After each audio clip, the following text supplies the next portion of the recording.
Hello, welcome to Texas Style Cuisine. I'm Chef Johnny Stewart, and tonight I'm not going to be cooking for you. I'm going to do a few questions. We're going to do a little question and answer time here. Got tagged on a BBQ Tag by Randy over at Rashley's BBQ.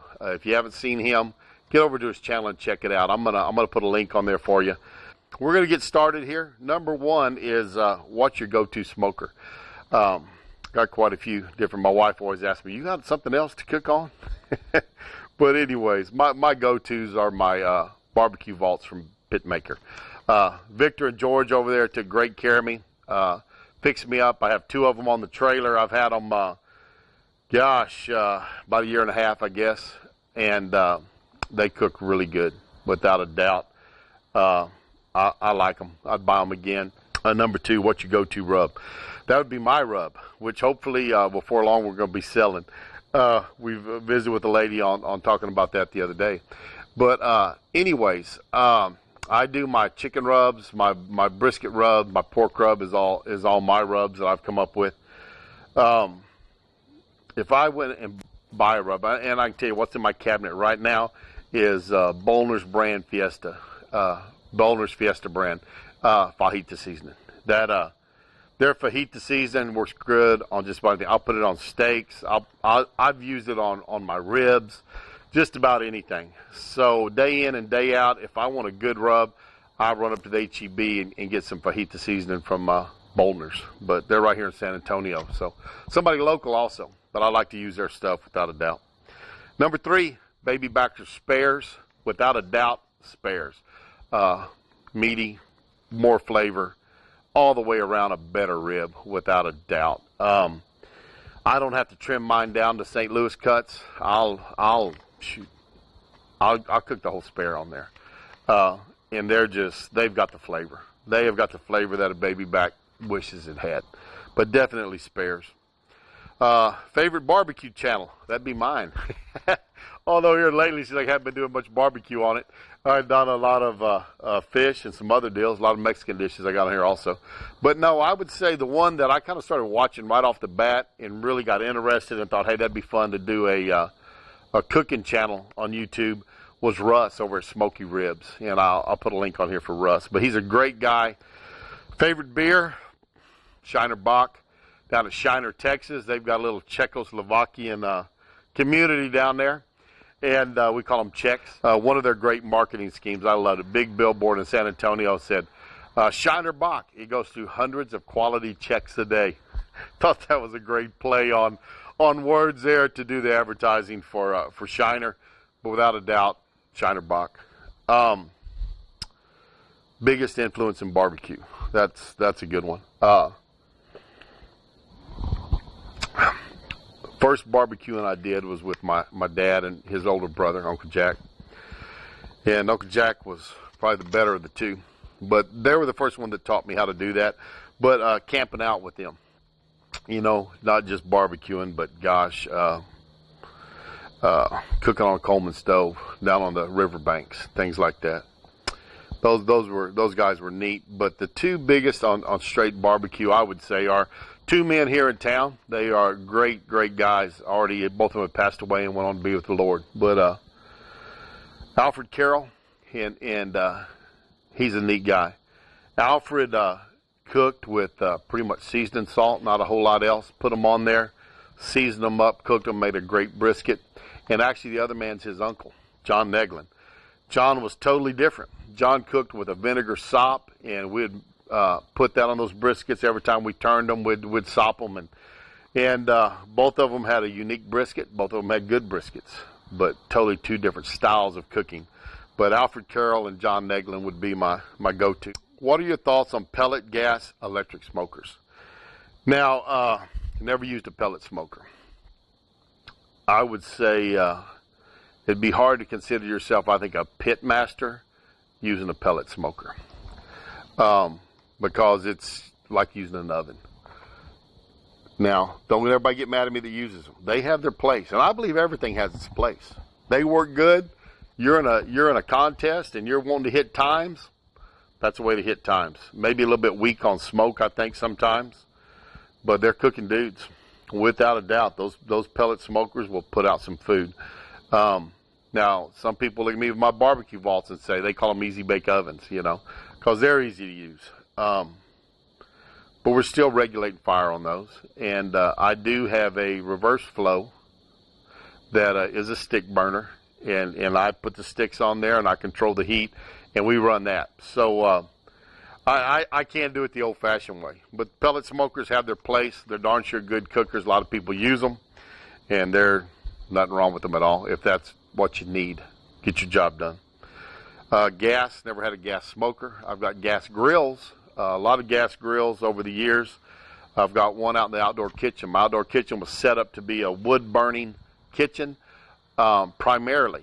But there's sometimes you want to walk out of the house, throw a steak or a chicken breast or a fish fillet on a grill, cook it fast and get back in. You cannot beat a gas grill for that.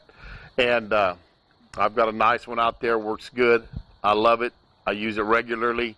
I'm not a purist when it comes to wood. I don't think you have to have wood on there to be cooking outside.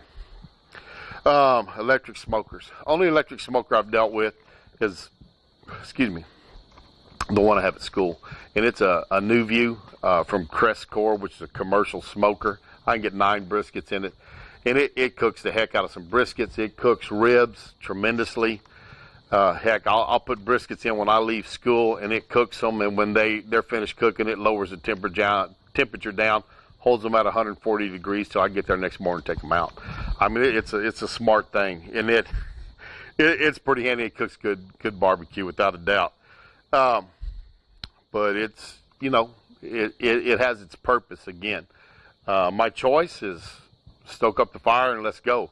But when you need an electric one, get something done, I say use it without a doubt. Sauce or not to sauce? That's a debate, I think, which a lot of people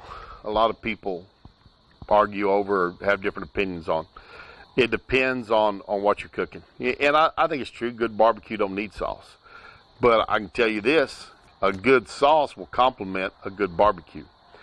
And my briskets, I don't sauce on the pit. I pull them off, slice them up, and I may have a little dipping sauce to the side for my briskets. My chickens, I'm going to call it a glaze at the end. I don't put it on there thick. I put a thin coating, put them back on, let them candy up. I do that on the trailer. I do that here at the house. I do that at cook-offs all the way around. And ribs, I do a sauced rib. I like a dry rib, and I like a sauce rib. Now, my ribs are not dripping with sauce. I do them a lot like I do my chickens. It's more like a glaze. I put a thin coat on there. I brush it out thin. I put them back on the pit and let it candy up and pull it off. So it's not a soppy rib by any means, but it's a good rib. Number 9, do we put your meat on the smoke? Do you put your meat on the smoker at room temperature or chilled, and why? I think it depends on the meat and the situation. If I'm cooking at a cook-off, I put my briskets on there a little bit colder. I think I get a better smoke ring when they go on colder because that smoke ring is going to quit developing at 140 degrees. So the longer it's in that pit below 140, the better smoke ring you're going to have. Now, on my offset, I can put them on there warmer. It puts out a better smoke ring because we're cooking with wood on that. We're doing wood chunks and charcoal on the vaults. So it depends on what you have. So I would say look at what you're doing. How's your pit? Put a smoke ring on there on that question. A steak, I let a steak come up to room temperature. I'll season it and let it sit there and come on up. And when it's been out for 15, 20 minutes or so, I'll go put it on the grill. And that's the way I like to cook my steak. So it depends on the situation. And I think everybody has to look at it their own way. There was one question I heard following these, and it's not on here. I was thinking there was one on here. I was ready to get on my soapbox. And as I got the list out and started reading, I realized it wasn't. But someone said the difference between grilling and barbecuing. Well, I believe grilling is barbecuing because I think barbecuing is cooking outside with fire. Now, if you go back, and I know some purists that, hey, you're not barbecuing unless it's low and slow. You're not barbecuing unless it's offset. You're doing indirect. Well, people were barbecuing a long time before indirect cookers were ever invented, before offsets. I didn't see my first offset well into the 70s. And people were cooking over the fire direct meat. Now, grilling's hot, and smoking is not so hot. But they're both barbecuing, because barbecuing is cooking outside with fire. Grilling, hot and fast, smoking, low and slow, and then there's variations in between them. But anytime you're cooking with fire outside, I say that's barbecuing. If you look back and you look at TV shows or movies from the 40s and 50s and 60s even, they'd invite people over for a barbecue, and they're cooking burgers in the backyard and hot dogs. I think that's barbecuing, because you're cooking outside with fire. And I think that's what the truth of barbecue is. And grilling and smoking are subcategories of barbecuing. My question, add your question. So I get 11 tonight. My question is rock or steel, which cooks better? In my experience, and I just think that rock cooks better. I've got my big reverse flow. I've got my vaults out here. I've got my Texas hibachi, which is we call them that. They're 55-gallon drum laid down sideways that you can grill over, and we have those. And I've got my UDS. I believe when that meat is cooked over rock or over fire bricks, it instills a different flavor, and I think it's a better flavor. My old rock pit, I don't know if we see it in the view back there, but it's sitting back behind me a little bit. I think that cooks briskets better than any of my other pits do. And it's that way. A lot of people will tell you, you cook in a cast iron pot, it tastes better than when you cook in a stainless steel pot. Or I have a clay pot out here I'll cook beans in. I think the beans cooked in that clay, there's a different flavor instilled in those that you don't get out of a stainless steel pot. So it makes a big difference in what you're cooking in, but I do like rock or brick pit. I think it puts out better food, better barbecue. All right, that's my 10. I hope y'all enjoyed them. If you didn't, that's okay. That's just my opinion. So that, my opinion, and $3 to get you a small coffee at Starbucks, I guess. But anyways, I'm supposed to tag 3 people. So I didn't want to be impolite and tag somebody that didn't know it was coming, so I called everybody and got approval ahead of time. First one is my buddy Manuel over at El Rabbit's Barbecue.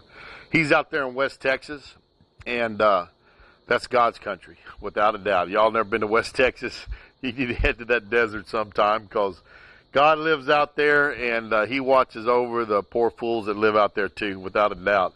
It can be a rough country out there, but it's a beautiful country, and I enjoy West Texas. And Manuel over there does some great stuff, and he's going to do one of these for me. And I say, let's show him here what he has to say. I'll put a link on there for his channel. Next to that, after him, is No Hippie Barbecue and Cooking. Now, Lyle over there does some neat stuff. I just started watching Lyle not too long ago, and enjoy what he does. Oh, we got a train going by. There's a train about 300 yards that way. Y'all can hear it.